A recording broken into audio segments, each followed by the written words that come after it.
Suppose दो bank की branch है, एक एसबीआई है और एक बैंक ऑफ बड़ौदा है। ओके, तो किस बैंक में ज्यादा ब्रांच में भीड़ रहती है? एसबीआई में ज्यादा भीड़ रहती है। एसबीआई का एक दिन का में इतने कस्टमर आ गए कि एसबीआई के पास जो पैसा पड़ा था वो खत्म हो गया, वो खत्म हो गया पैसा उसका। अब उसे पैसे की और जरूरत है, अब वो मेन हेडक्वार्टर से मंगाएगी, उसमें समय लगेगा। पर बैंक ऑफ बड़ौदा के पास पैसा पड़ा हुआ, उसके बगल में जो ब्रांच है, तो एसबीआई क्या कहेगी कि हमें एक रात के लिए अपने पास जो एक्स्ट्रा पैसा पड़ा है वो हमें उधार दे दो, और इसको कहते हैं कॉल मनी। इसे कहते हैं कॉल मनी। मतलब अब बैंक ऑफ बड़ौदा के पास वैसे ही कस्टमर नहीं आ रहे हैं, उसके पास एक्स्ट्रा पैसा पड़ा है और वो एक्स्ट्रा पैसे से पैसा कमा लेगी। अपना पैसा जो अंतर बैंकीय लेन देन होता है उसे कहते हैं कॉल मनी। और कॉल मनी किसका पार्ट है? आपके मुद्रा बाजार का। जो 365 दिन का एक साल होता है, 364 या उससे कम दिन का लेन देन हो उसे कहते हैं मुद्रा बाजार, मनी मार्केट।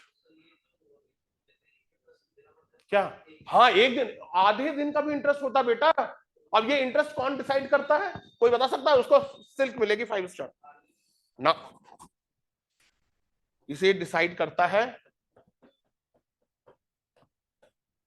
और ये सब प्रीलिम्स है, PCS prelims, IAS prelims, CAPF prelims. MIBOR, MIBOR क्या होता है? बच्चे बस हिस्ट्री ज्योग्राफी यही पढ़ते रहते हैं और तभी पूरी जिंदगी खपा देते हैं और सिलेक्शन नहीं होता। Mumbai inter bank offer rate. Syllabus का ना समझना बच्चों के लिए सबसे ज्यादा हानिकारक होता है। सही फैक्ट बता रहा हूं, बस सिलेबस का ना समझना, क्योंकि आप लोगों को सिलेबस मालूम ही नहीं है। आपको बस ये मालूम है हिस्ट्री है, ज्योग्राफी है, पॉलिटी है। सर सिलेबस बहुत वास्ट है। Mumbai inter bank offer rate, ये एक संस्था है जो आपके बैंकों के बीच में, वित्तीय संस्थानों के बीच में जो लेन देन होगा उसका उसका इंटरेस्ट रेट निर्धारित करती है। इसी तर्ज पे जो अंतरराष्ट्रीय लेन देन होता है, जैसे इंडिया ने ऑस्ट्रेलिया से लोन लिया या नेपाल ने इंडिया से लोन लिया, उसका इंटरेस्ट रेट कौन निर्धारित करता है? नो, वर्ल्ड बैंक नहीं। उसके लिए मिबोर किसके तर्ज पे बना? मिबोर तर्ज पे बना LIBOR, London inter bank offer rate. पहले लिबोर बना, लिबोर के तर्ज पे बना मिबोर। और ये सब अर्थव्यवस्था में पढ़ाएंगे जब हम पढ़ाएंगे वित्तीय प्रबंधन। Okay, money market. जब आपको वित्त पढ़ाएंगे, वित्त बैंकिंग पढ़ाएंगे, तो बैंकिंग में ये सब कुछ पढ़ा देंगे। मिबोर लिबोर क्या है, और आप देखोगे ये सब, इन सब पे क्वेश्चन बन चुके हैं। इसलिए बच्चा कहते हैं, बच्चा अगर निकालना है ना एग्जाम, तो आपको बहुत, मतलब सिंपल बात है, या तो आपके पास समय हो, जैसे जो लोग फर्स्ट ईयर सेकंड ईयर के पास हैं, आपके पास समय है, पर बशर्ते आपने समय का सदुपयोग किया हो। 8-8 9 9 घंटे पढ़ रहे हो। अगर अभी आप आराम कर रहे हो ना, तो कंपटीशन कंपटीशन क्लास, सिंपल बात है, कंपटीशन किसी के लिए रुकता नहीं है। जो आराम करते रहते हैं वो फिर आराम करते ही रहते हैं, बाकी लोग सिलेक्ट हो जाते हैं। कंपटीशन बस एक ही फ्रेज जानता है, सर्वाइवल ऑफ द फिटेस्ट। जो सबसे फिट है उसका सिलेक्शन सबसे पहले। ओके, एक minute guys, okay, just minute. तो हम आज दिल्ली, दिल्ली के बाद लखनऊ, लखनऊ के बाद कानपुर, कानपुर के बाद झांसी, ये पूरा तारतम्य देखते हैं। पहले उत्तर प्रदेश का एरिया देखते हैं और फिर उसके बाद और देश में जहां जहां विद्रोह फैला उसमें। लिख ले क्लास, हेडिंग डालिए विद्रोह का प्रसार, और पहला सब हेडिंग डालिए दिल्ली। विद्रोह का प्रसार और पहली सब हेडिंग डालिए दिल्ली।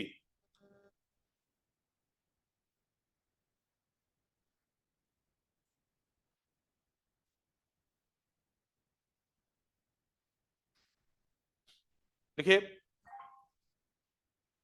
मेरठ से विद्रोही सैनिक, मेरठ से विद्रोही सैनिक 11 मई को दिल्ली पहुंचे और 12 मई को, और 12 मई 1857 को उन्होंने दिल्ली पर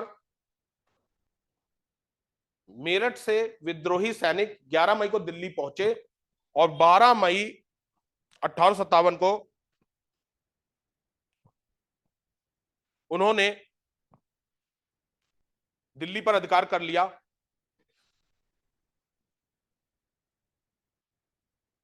दिल्ली पर अधिकार कर लिया और मुगल सम्राट बहादुर शाह द्वितीय को और मुगल सम्राट बहादुर शाह द्वितीय को पुनः पुनः द्वितीय बहादुर शाह द्वितीय को पुनः भारत का सम्राट घोषित कर दिया।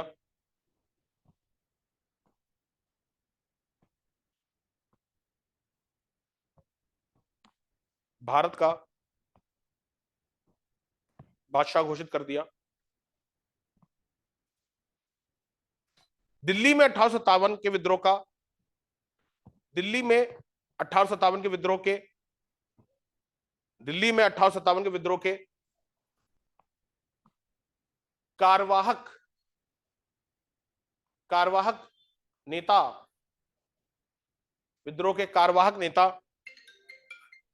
नेता बहादुर शाह थे। कार्यवाहक नेता बहादुर शाह थे।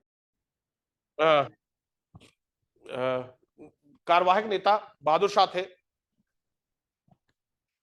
परंतु वास्तविक नेता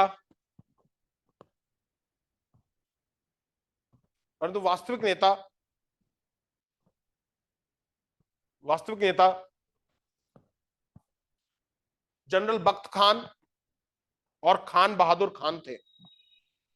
जनरल बख्त खान और खान बहादुर खान थे।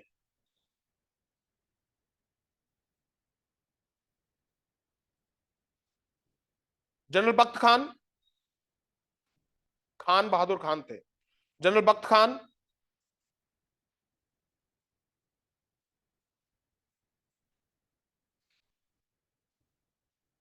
अंग्रेजी सेना सर एक बार फिर नाम रिपीट कर दें। जनरल बख्त खान, मैं लिख दे रहा हूं, जनरल बख्त खान तथा खान बहादुर खान थे। खान बहादुर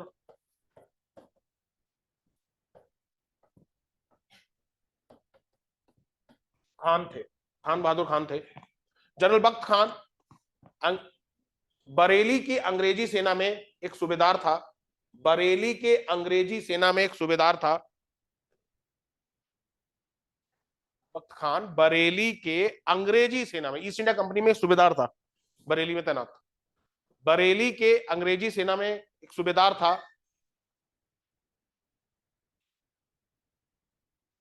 जो कि अपने साथियों के साथ विद्रोह में शामिल हो गया था। जो कि अपने साथियों के साथ विद्रोह में शामिल हो गया था।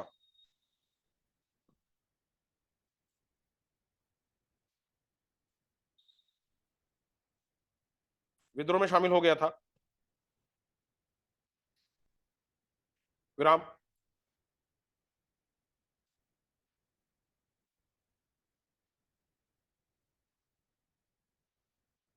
लिखिए,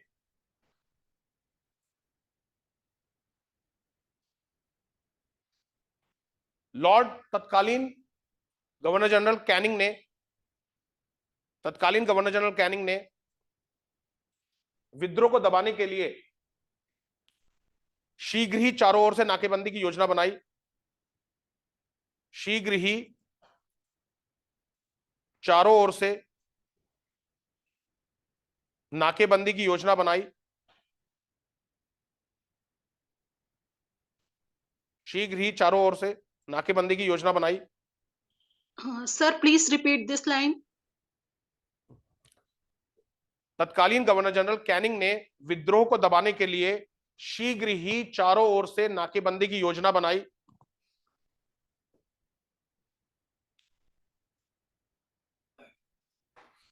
पंजाब से अंग्रेजों ने अतिरिक्त सैन्य टुकड़ी मंगाई। पंजाब से अंग्रेजों ने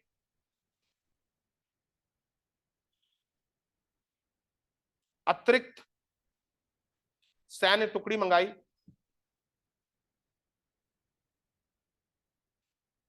अंग्रेजों ने अतिरिक्त सैन्य टुकड़ी मंगाई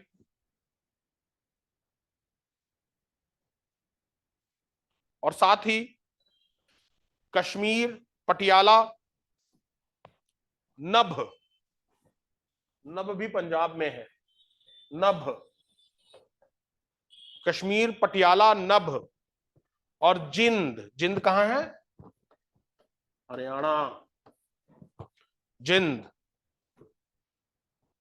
जिंद के राजाओं की मदद भी ली गई, जिंद के राजाओं की मदद भी ली गई।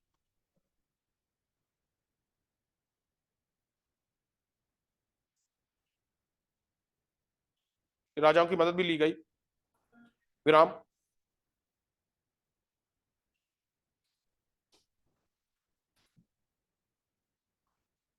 दिल्ली में विद्रोहियों ने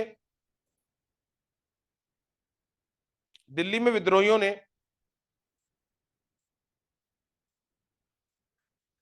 विद्रोहियों ने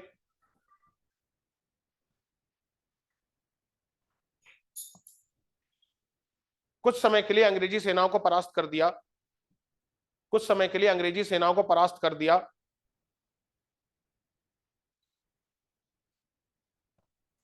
परंतु विद्रोही परंतु विद्रोही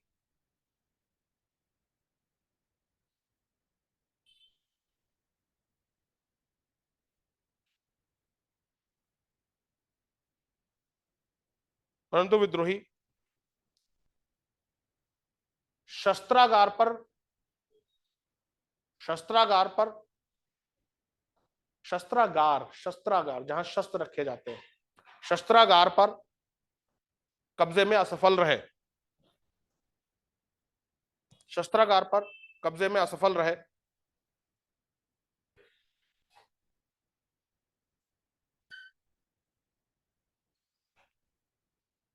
चौदह सितंबर 1857 को अंग्रेजी सेना ने विद्रोहियों से संघर्ष प्रारंभ किया। अंग्रेजी सेना ने विद्रोहियों से संघर्ष प्रारंभ किया।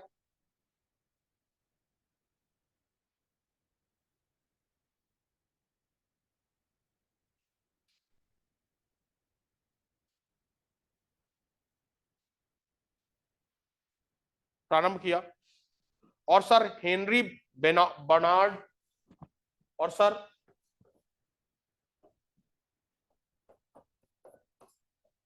हेनरी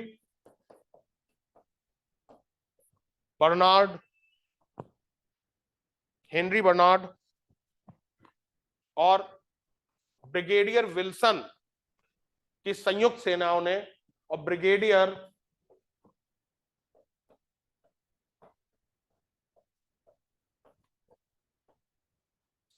विल्सन की संयुक्त सेनाओं ने दिल्ली को घेर लिया।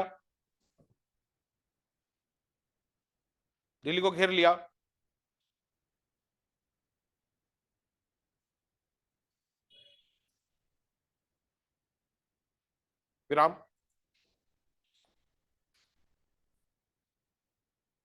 दिल्ली को पुनः कब्जे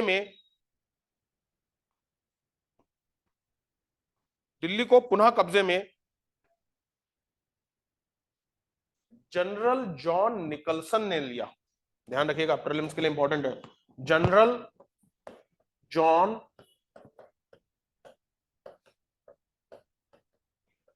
निकलसन ने लिया।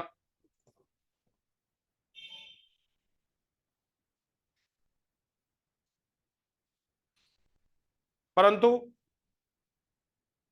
उसकी इस संघर्ष में मृत्यु हो गई। उसके इस संघर्ष में मृत्यु हो गई।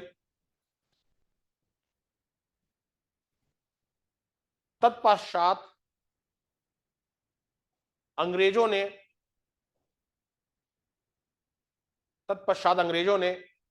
दिल्ली में एक बड़ा नरसंहार किया। तत्पश्चात अंग्रेजों ने दिल्ली में एक बड़ा नरसंहार किया।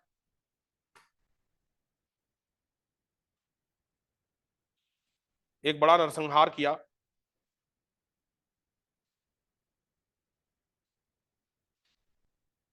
तत्कालीन बॉम्बे के गवर्नर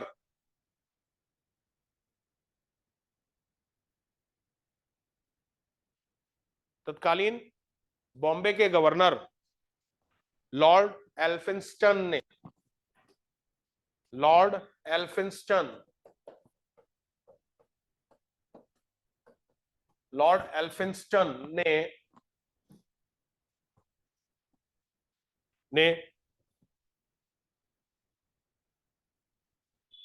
दिल्ली पर पुनः अधिकार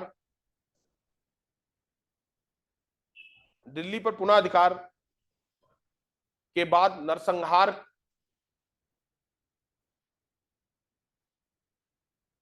दिल्ली के पुनः अधिकार के बाद नरसंहार की बराबरी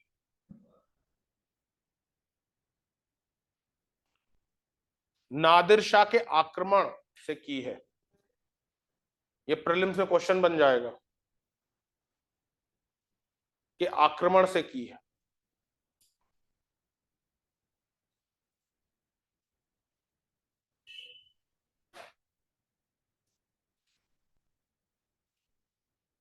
देखिए, जनरल हडसन ने बहादुर शाह के रिश्तेदार जनरल हडसन ने बहादुर शाह के रिश्तेदार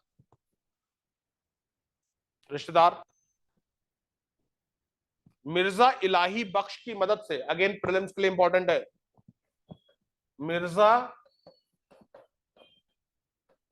इलाही बख्श की मदद से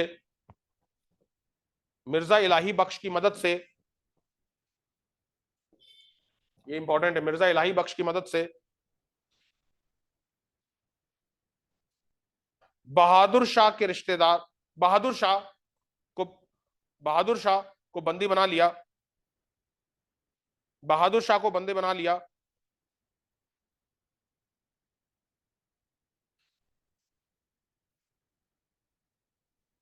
बहादुर शाह ने, यह भी आपके उत्तर प्रदेश पीसीएस में क्वेश्चन बना है, बहादुर शाह ने 1857 के विद्रोह में किस जगह शरण ली थी?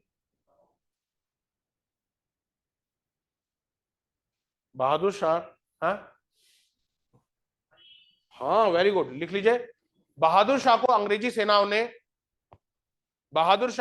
सेनाओं ने हुमायूं के मकबरे से गिरफ्तार किया। ये उत्तर प्रदेश पीसीएस का क्वेश्चन है। बहादुर शाह को अंग्रेजी सेनाओं ने हुमायूं के मकबरे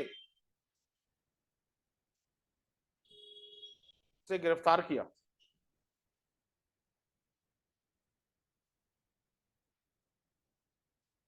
हुमायूं के मकबरे और ताजमहल में क्या समानता है?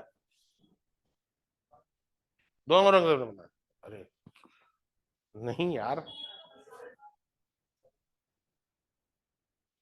दोनों का लेआउट एक जैसा है, पर ये ध्यान रखना ये यूपीएससी लेवल का है। उत्तर प्रदेश पीसीएस पूछ भी सकता है, क्योंकि देखिए उत्तर प्रदेश पीसीएस का एग्जाम का जो प्रारंभिक परीक्षा का होता है वो यूपीएससी से थोड़ा सा नीचे का लेवल होता है, पर बाकी स्टेट जितने भी प्रदेश में जितने भी देश में पीसीएस हैं, सारे पीसीएस में सबसे कठिन उत्तर प्रदेश पीसीएस होता है। तो इसका पीसीएस का लेवल थोड़ा सा ऊपर का लेवल का होता है, पर हाँ यूपीएससी से तो वैसे ये यूपीएससी के लेवल का क्वेश्चन है कि ताजमहल और हुमायूं के मकबरे में समानता क्या है? दोनों का लेआउट एक जैसा है, जो गार्डन है, ओके, फिर बिल्डिंग का पैटर्न है, एक ऊंचे प्लेटफॉर्म पे बनाई गई। अगर आपने ताजमहल देखा होगा, ताजमहल एक प्लेटफॉर्म बनाया गया, उसके ऊपर बिल्डिंग बनी है, वैसे ही हुमायूं का मकबरा एक प्लेटफॉर्म बनाया, उसके ऊपर बिल्डिंग बनी। Okay okay. अगेन प्रीलिम्स का प्रारंभिक परीक्षा का क्वेश्चन है, ताजमहल में जो कारीगरी की गई है उसे क्या कहते हैं? जो संगमरमर पे कारीगरी गई है उसे क्या कहते हैं? संगमरमर में जो कीमती पत्थर जड़े गए हैं, प्रीलिम्स का क्वेश्चन है। मैम ने पढ़ाया होगा, भी मैम ने नहीं पढ़ाया? पढ़ाया था। लो तब तो फिर तो बढ़िया, ये तो फिर तो प्रश्न चिन्ह लग जाता है।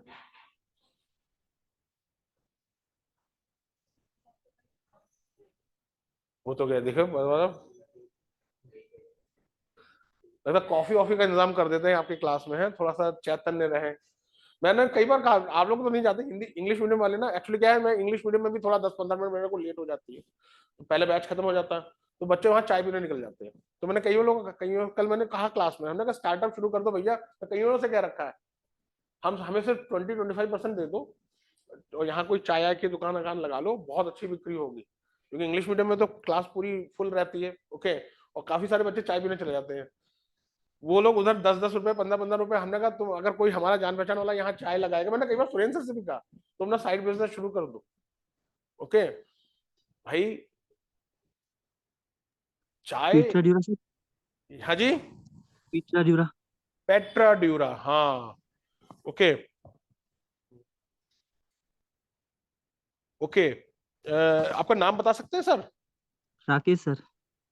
राकेश, अच्छा राकेश जी, आज राकेश जी, ये देखिए राकेश जी, अरे वेरी गुड राकेश जी, आप कैसा गया था टेस्ट उस दिन? सही किया था सर। ओके राकेश जी, चलो तो क्वेश्चन आपसे ही है, आप आज आपकी आपकी कमी आप ऑनलाइन पूरी कर देंगे। पेट्रा ड्यूरा का इस्तेमाल सर्वप्रथम कौन सी बिल्डिंग में हुआ था? सर एतमादुल्ला के मकबरे में। वेरी गुड, राकेश जी लगता है नेक्स्ट संदीप जी बनेंगे, पूरी मेरी तरफ से शुभकामनाएं, बहुत बढ़िया बात है। ओके, लगता है 500 रुपए आप ही लेंगे हमसे, हैं इस बार। आपके कल कब तक आ रहे हैं ऑफलाइन क्लास के लिए राकेश जी? सर आ जाऊंगा सर 13-14 के बाद, 15 के बाद। अच्छा, वो बना के आएंगे, क्रांति लिखिए क्लास, लिखिए। ओके, हुमायूं के मकबरे से हुमायूं के मकबरे से गिरफ्तार किया, सम्राट के पुत्र, सम्राट के पुत्र मिर्जा मुगल, सम्राट के पुत्र मिर्जा मुगल, मिर्जा ख्वाजा सुल्तान, मिर्जा मुगल, मिर्जा ख्वाजा सुल्तान,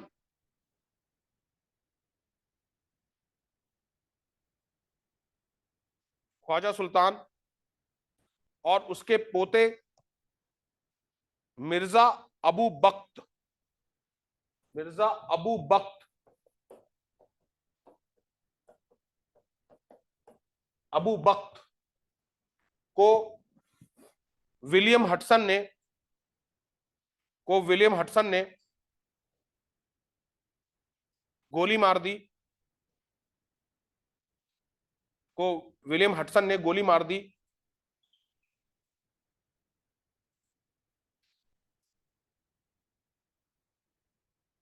और आज ये जगह दिल्ली में खूनी दरवाजे के नाम से जानी जाती है। अगेन प्रारंभिक परीक्षा का क्वेश्चन, और आज यह जगह दिल्ली में खूनी दरवाजे के नाम से जानी जाती है, खूनी दरवाजे के नाम से जानी जाती है।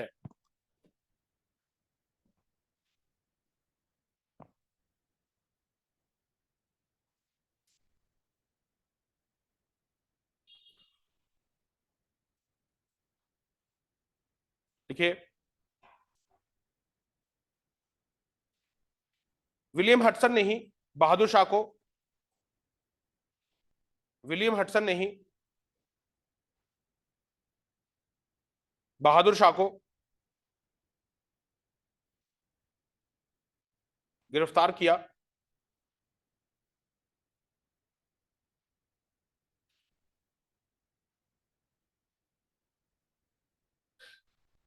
और साथ में उनकी पत्नी जीनत महल, साथ में उनकी पत्नी जीनत महल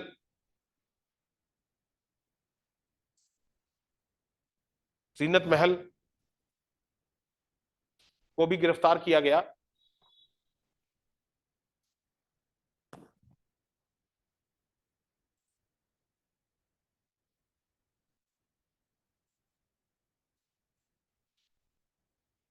बहादुर शाह एवं उनकी पत्नी को बहादुर शाह एवं उनकी पत्नी को थोड़ा आवाज रुक रुक कट कट जा रही है, फिर से। वो आपके यहाँ नेटवर्क प्रॉब्लम होगी गाइस, क्लास नेटवर्क प्रॉब्लम होगी। हाँ सर, हो सकता है। जी जी सर, लेकिन वो एक बार शब्द रिपीट कर दीजिए। बहादुर शाह एवं उनकी पत्नी को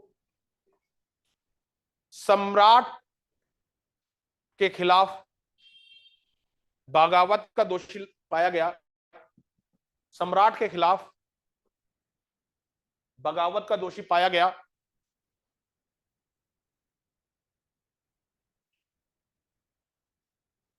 और उन्हें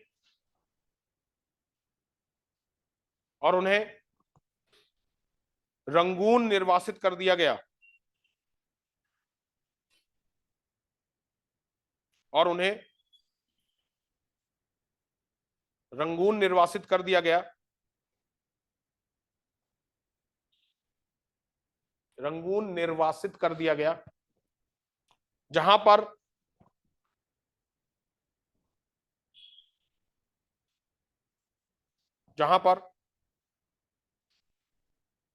7 नवंबर 1862 को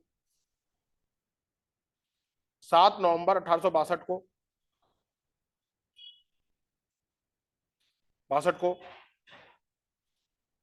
87 साल की उम्र में उनकी मृत्यु हो गई।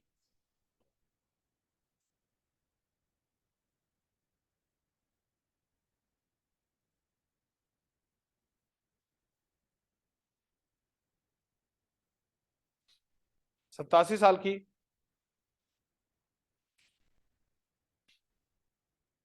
उम्र में उनकी मृत्यु हो गई। रंगून में ही कब्र है बहादुर शाह की। ओके, क्लियर है गाइस? ओके, लिखिए, बख्त खां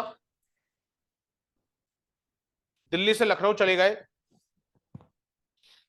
बख्त खां दिल्ली से लखनऊ चले गए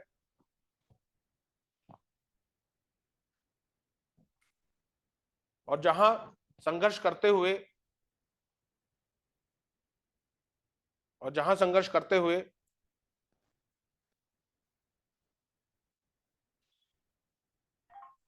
13 मई 1858 को उनकी मृत्यु हो गई। 13 मई 1858 को उनकी मृत्यु हो गई।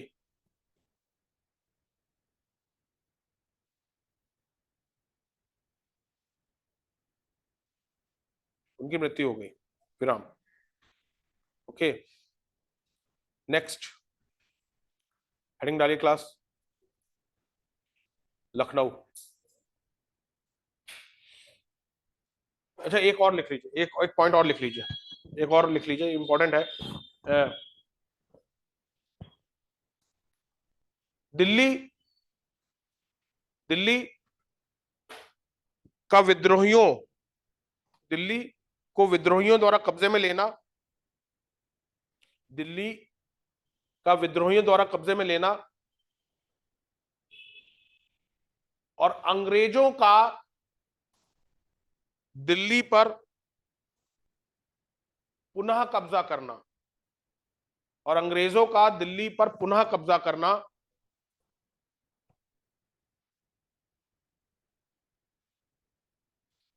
पुनः कब्जा करना, ये सब भारत के मशहूर शायर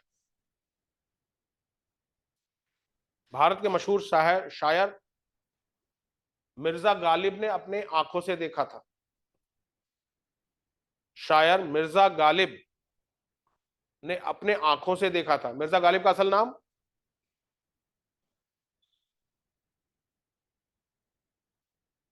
मिर्जा गालिब ने अपनी आंखों से देखा था। मिर्जा गालिब का असल नाम था मिर्जा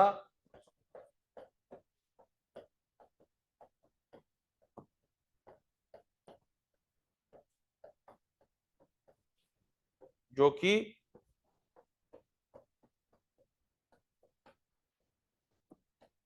गालिब के नाम से शायरी करते थे।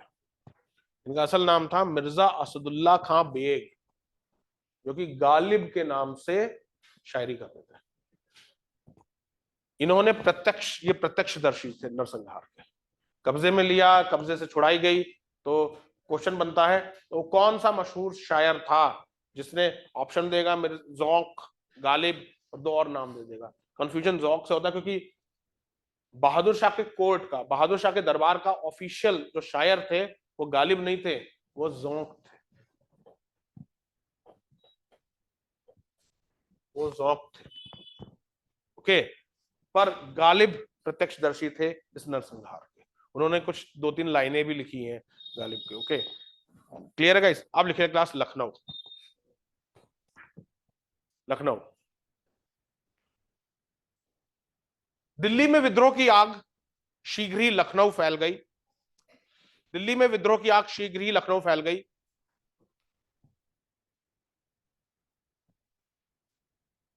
लखनऊ में 4 जून 1857 को, लखनऊ में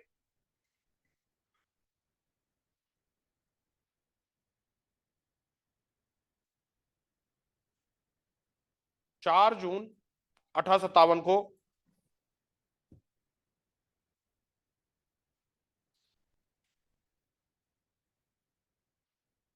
तत्कालीन निर्वासित नवाब की बेगम, तत्कालीन निर्वासित नवाब, तत्कालीन निर्वासित नवाब, तो राहुल जी बताएंगे। राहुल जी, आखिरी नवाब कौन थे?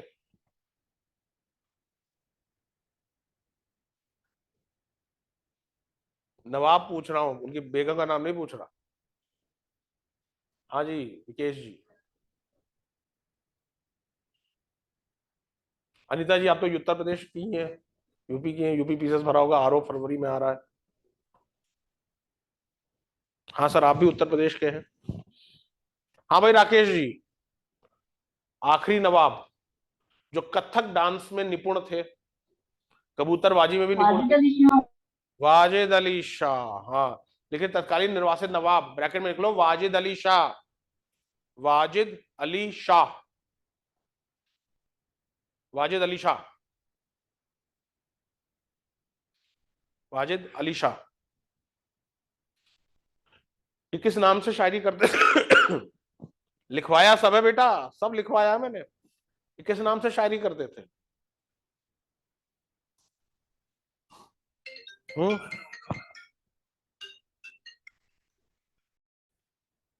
हजरत महल, बेगम हजरत महल। लखनऊ में एक समय में हजरत महल पार्क हुआ करता था। हजरत महल, बेगम हजरत महल ने अपने अल्पवयस्क पुत्र बिरजिस कादिर, अपने अल्पवयस्क पुत्र बिरजिस कादिर को नवाब घोषित करते हुए, बिरजिस कादिर को नवाब घोषित करते हुए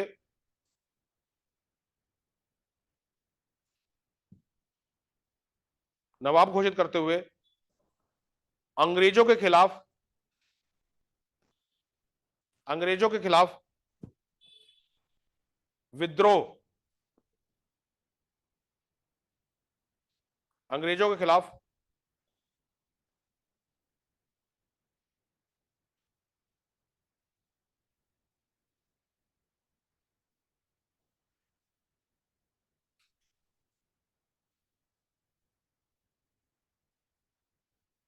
विद्रोह घोषित कर दिया।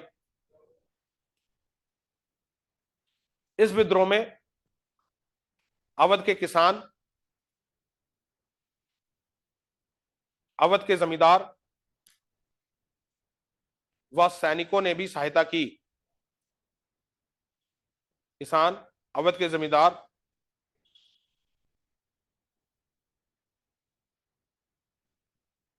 व सैनिकों ने भी सहायता की।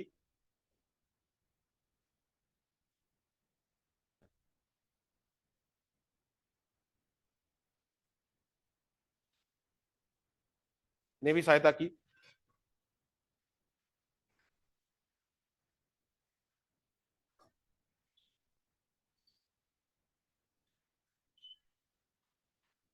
अवध की ब्रिटिश सेना विद्रोही का मुकाबला नहीं कर सकी।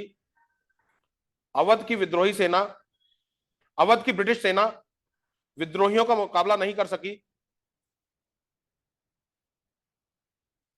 विद्रोहियों का मुकाबला नहीं कर सकी।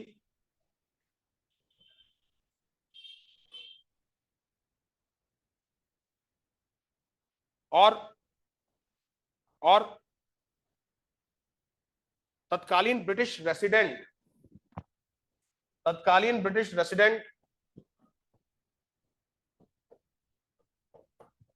हेनरी लॉरेंस, अब तक आप लॉरेंस बिश्नोई जानते हैं, इन्हें भी याद कर लीजिए।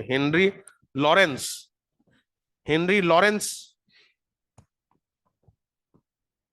लॉरेंस ने अपने साथी ब्रिटिश सैनिकों के साथ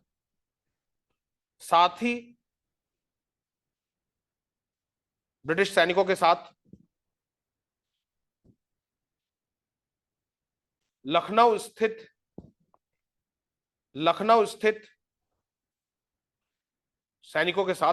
स्थित रेसिडेंसी में शरण ली। लखनऊ स्थित रेसिडेंसी में शरण ली। लखनऊ स्थित रेसिडेंसी में शरण ली।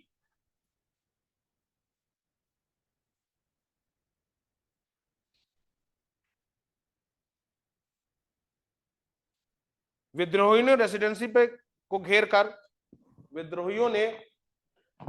घेर कर आग के हवाले कर दिया।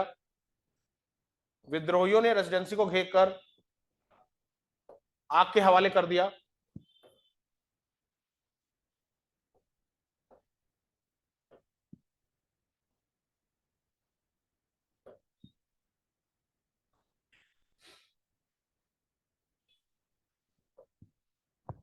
यह है लखनऊ की रेसिडेंसी, आग के हवाले कर दिया, जिसमें हेनरी लॉरेंस की मृत्यु हो गई।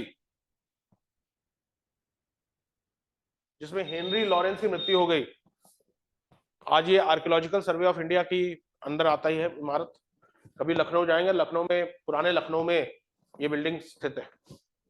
ओके, आप लोग में से जो चुनिंदा लोग आईएएस ऑफिसर, आईएएस बनेंगे, आईपीएस बनेंगे, तो आईएएस और आईपीएस को भारत दर्शन करवाती है सरकार, अपने पैसे से पूरे भारत घुमाती है। तो उन्हें सारे देश की राजधानियां और सारे प्रमुख केंद्र घुमाए जाते हैं। पूरे 6 महीने का टूर होता है। ओके, आप सोच सकते हैं कितना बड़ा, मतलब आप 6 महीने का टूर और सरकार के पैसे से। हर जगह रुकाए जाएंगे तो 5 स्टार होटल में रुकाए जाएंगे। सरकार एक होटल को गवर्न करती है जिसे कहते हैं आईटीसी के अशोका होटल है, वो सरकार के होटल्स है। अशोका होटल, आईटीसी के अशोका होटल्स करीब करीब हर जगह है। जितनी राजधानियां होते हैं वहां आईटीसी का अशोका होटल। सरकार अपने इस टूर में जितने आईएएस अधिकारी या आईपीएस अधिकारी जो भारत दर्शन करते हैं, तो उसमें एक टूर यहाँ का भी लगता है रेसिडेंसी का। ये जो 1857 विद्रोह है, ये तो उस समय की फोटो है, पुरानी ब्लैक एंड व्हाइट फोटो है। रेसिडेंसी की आज अलग तरह दिखती है। पर हाँ, ब्रिटिश ने इसको सही नहीं किया। ब्रिटिश ने इसको यादगार के रूप में रखा कि हिंदुस्तानियों ने हम पर क्या क्या किस तरीके से हमला किया था। चाहते तो ब्रिटिश इसको सही से फिर से बनवा सकते थे, पर ब्रिटिश ने नहीं बनवाया। आज भी जाओगे तो इन दीवारों पे ये जो गोलों के निशान है, तोपों के गोलों के निशान,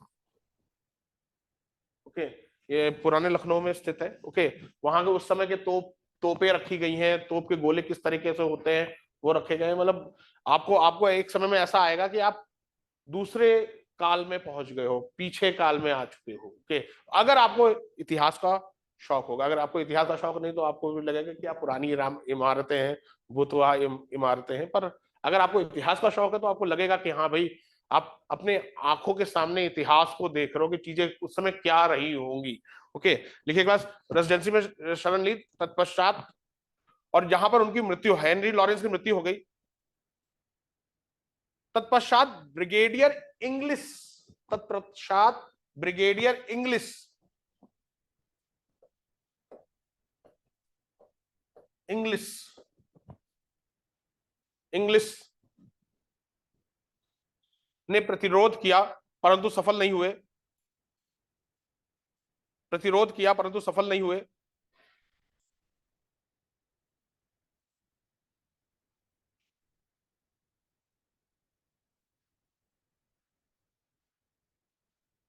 इसके बाद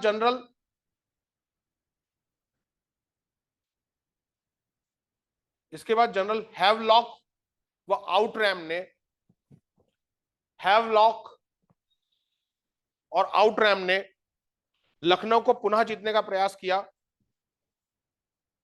आउटरैम ने लखनऊ को पुनः जीतने का प्रयास किया।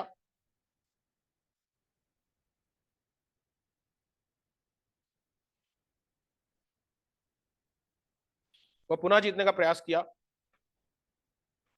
परंतु उन्हें भी असफलता हाथ लगी।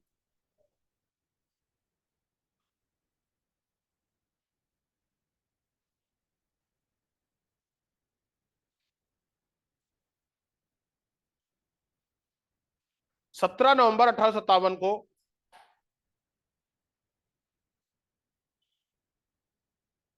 17 नवंबर 1857 को लखनऊ का घेराव, 1857 को लखनऊ का घेराव सर कॉलिन कैंपबेल ने किया। सर कॉलिन कैंपबेल ने किया।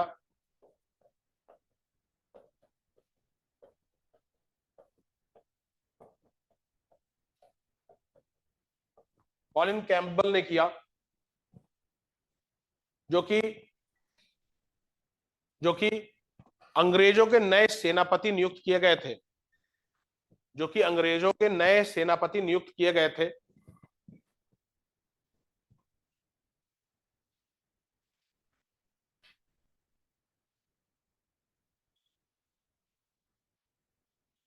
परंतु तात्या टोपे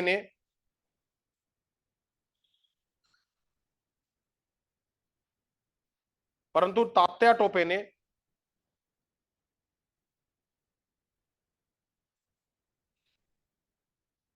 एक बार पुनः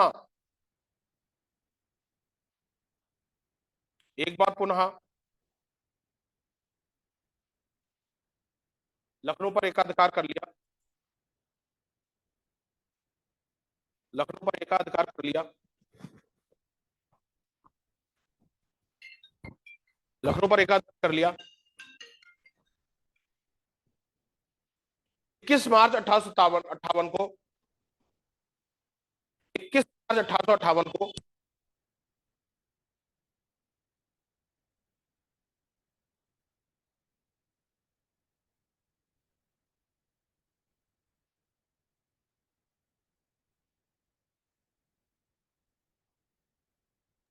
सर आपकी आवाज नहीं आ रही है।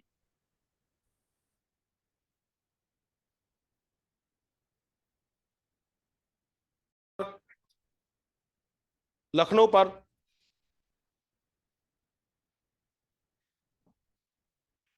पुनः अधिकार कर लिया। लखनऊ पर पुनः अधिकार कर लिया।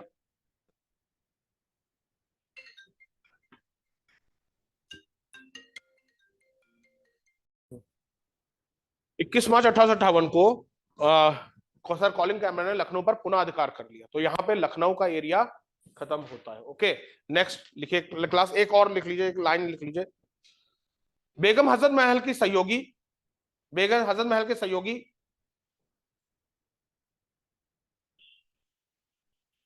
अहमदुल्ला थे। बेगम हजरत महल के सहयोगी मौलवी अहमदुल्ला शाह थे। बेगम हजरत महल के सहयोगी मौलवी अहमद उल्लाह शाह थे। अहमद उल्लाह तो लिख लेंगे ना, बेगम हजरत महल के सहयोगी मौलवी अहमदुल्ला शाह थे, जिन्होंने लोगों को अंग्रेजों के खिलाफ, जिन्होंने अंग्रेजों को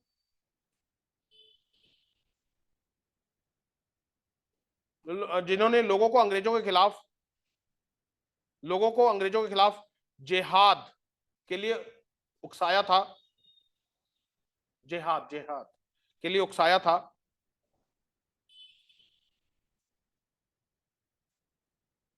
के लिए उकसाया था।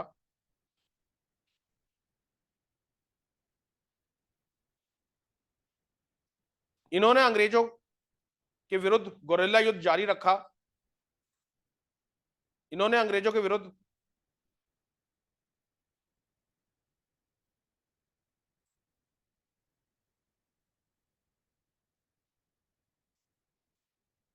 गोरिल्ला युद्ध जारी रखा।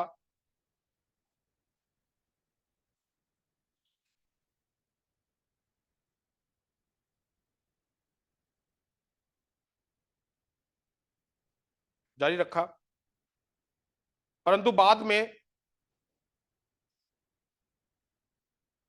पोवैया में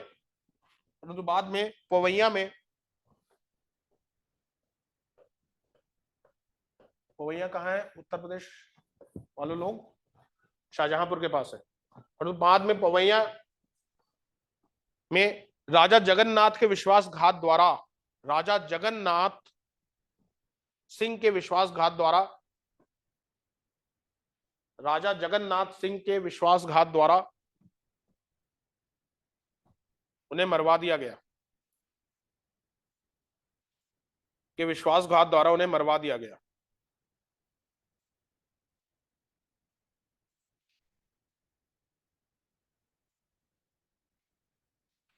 विराम।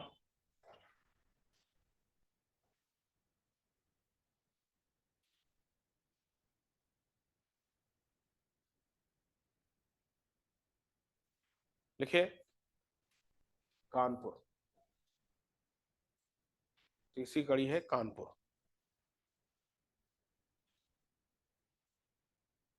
लखनऊ के पश्चात 5 जून 1857 को, लखनऊ के पश्चात 5 जून 1857 को विद्रोह की चिंगारी कानपुर पहुंची। 5 जून 1857 को विद्रोह की चिंगारी कानपुर पहुंची।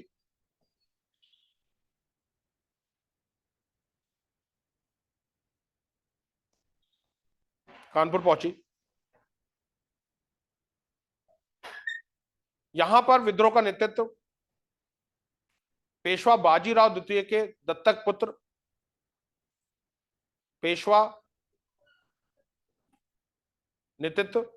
पेशवा बाजीराव द्वितीय के दत्तक पुत्र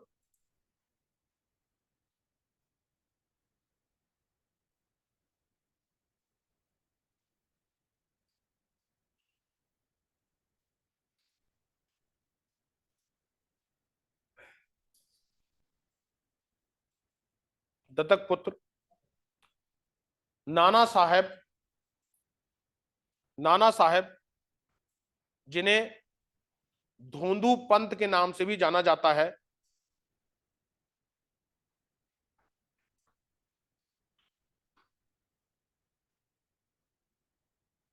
धोंदू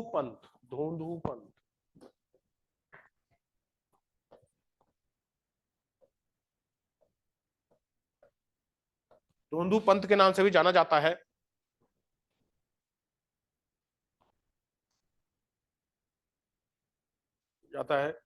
इन्होंने तात्या टोपे और अजीमुल्ला खां की सहायता से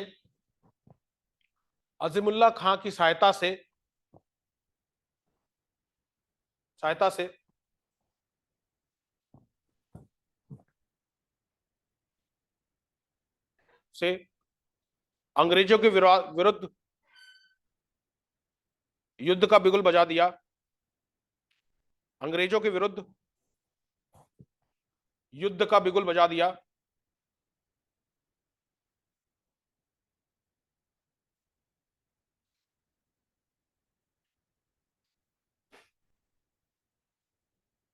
विरुद्ध युद्ध का बिगुल बजा दिया।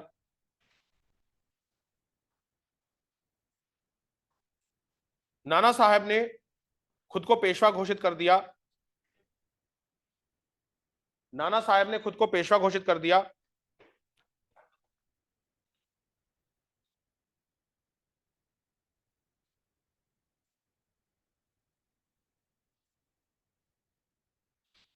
छब्बीस जून 1857 को कानपुर की ब्रिटिश सेना 26 जून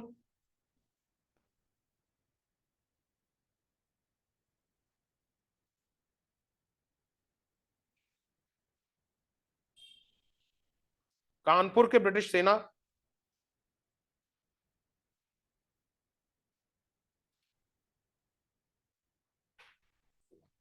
ब्रिटिश सेना के कमांडर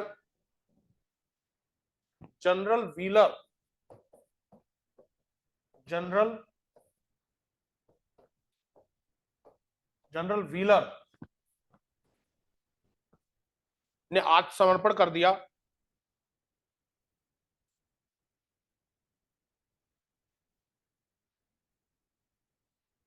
और पेशवा से एक संधि की।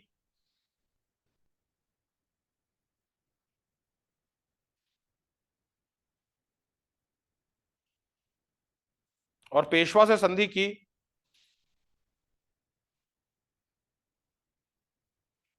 कि 27 जून 1857 को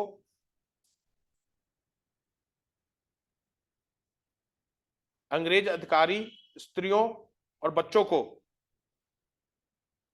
अंग्रेज अधिकारी स्त्रियों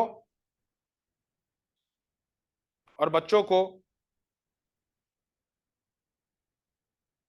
स्त्रियों और बच्चों को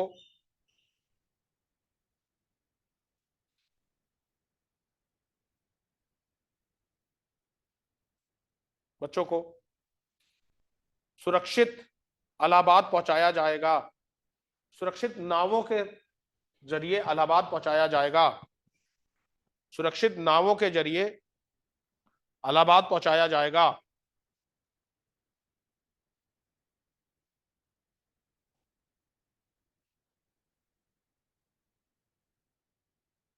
परंतु जब अंग्रेज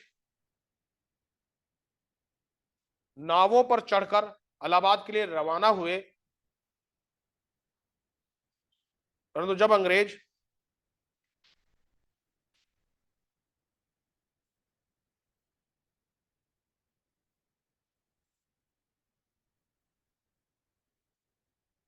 नावों पर चढ़कर इलाहाबाद के लिए रवाना हुए तो सती चौड़ा नामक घाट पर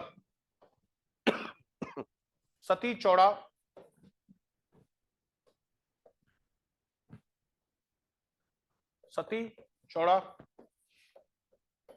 नामक घाट पर विद्रोही ने घेर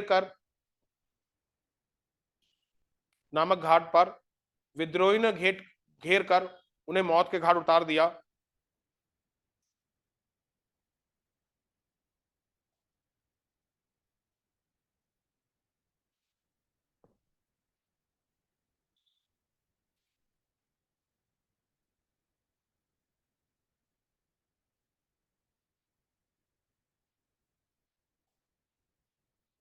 विद्रोहियों को मौत के घाट उतार दिया।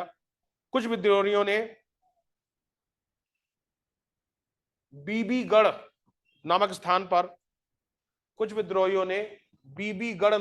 पर ये सब क्लास पीसीएस के लिए बड़ा इंपॉर्टेंट है क्योंकि ये उत्तर प्रदेश पीसीएस से रिलेटेड है। बीबीगढ़ नामक स्थान पर अंग्रेज स्त्रियों और बच्चों की हत्या कर दी।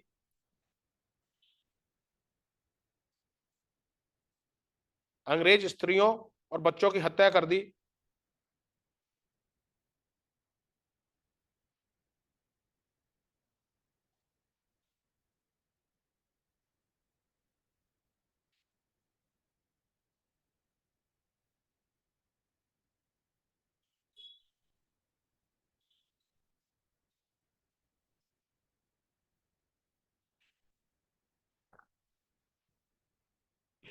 इन हत्याकांड का दोषी नाना साहब को ठहराया गया।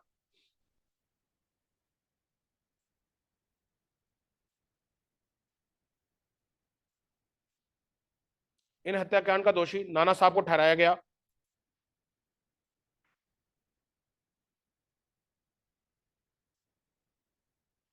सत्रह जुलाई 1857 को मेजर जनरल हैवलॉक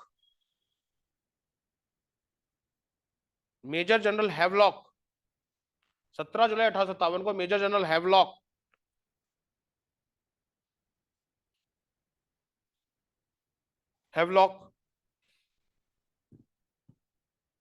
ने नाना साहब को लगातार युद्ध में हराया।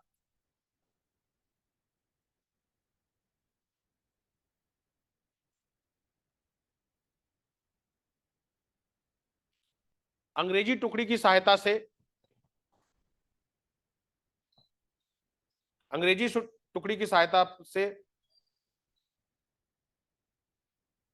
उन्होंने कानपुर के कुछ हिस्से को अपने अधिकार में ले लिया।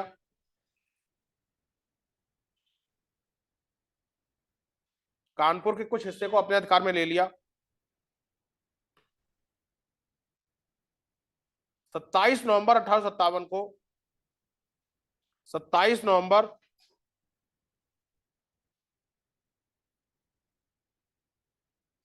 1857 को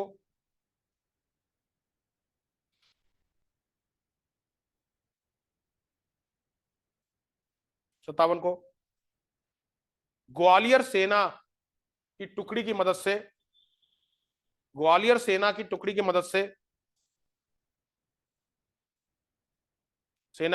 मदद से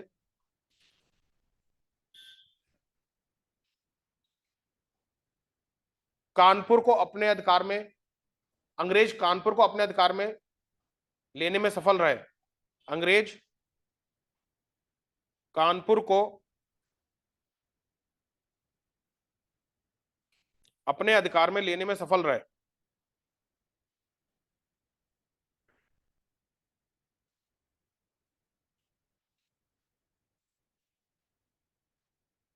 छह दिसंबर 1857 को कैंपबेल ने कानपुर को अपने अधिकार में ले लिया। कैंपबेल ने कानपुर को अपने अधिकार में ले लिया।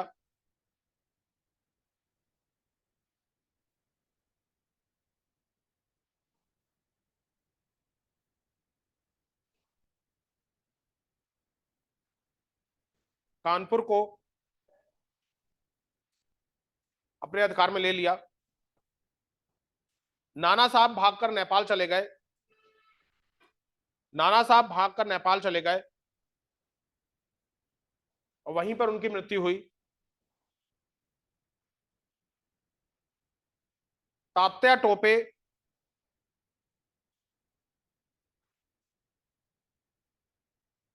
झांसी की रानी की मदद करने झांसी की रानी की मदद करने झांसी की ओर प्रस्थान किए।